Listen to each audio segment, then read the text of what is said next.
मैं एक सुनहरा चील हूं। दिन देर से अंडे से निकला। किस्मत के पहिए मेरी नन्ही सी देह पर आकर रुक गए। भाई का शरीर मुझसे बड़ा था और माता पिता जो थोड़ा बहुत भोजन लाते वह भी दिन ब दिन कम होने लगा। 2 चोंच भर नहीं सकता था। मेरे पास तो ताकत भी नहीं थी। मैं मानो एक जंगली घास था जिसे किस्मत की आंधी रौंदती ही चली जा रही थी।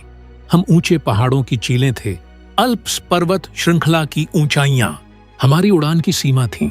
माता पिता 60 वर्ग किलोमीटर के इलाके में हमारे लिए भोजन ढूंढ 2 बच्चों को खिलाने के लिए उन्हें पहले से 2 गुना परिश्रम करना पड़ रहा था। दिनों तक भोजन पर्याप्त मिल रहा था। मैं और भाई दोनों बढ़ रहे थे, पर भाई का अत्याचार कभी नहीं रुका। मैं बस चुपचाप सहता रहा। कई भूखी घास मेरे ऊपर डाल देती। पिता लगातार शिकार में लगे रहते। उनकी मेहनत के कारण मैं थोड़ा बहुत खा लेता था। फिर एक दिन सब कुछ बदल गया। पिता कई दिनों से लौटे ही नहीं। जब मां शिकार पर गई थी, भाई के पंख निकल आए थे और वह उत्साह में घोंसले के भीत से स्वीकार कर लिया। अब मेरा जीवन थोड़ा उजला लगने लगा। मां अब सिर्फ मुझे खिलाती और उसका बोझ भी हल्का हो गया। समय बीतता गया। मेरे पंख भूरे हो गए। वे काफी चौड़े हो चुके थे और उड़ना सीखने का समय आ गया। मां ने मेरा अभ्यास शुरू कराया।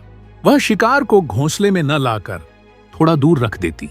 तन में उड़ते थे। पहाड़ी बकरियों का झुंड दिखा और मां ने अचानक नीचे से उन पर हमला किया। शिकार भारी था।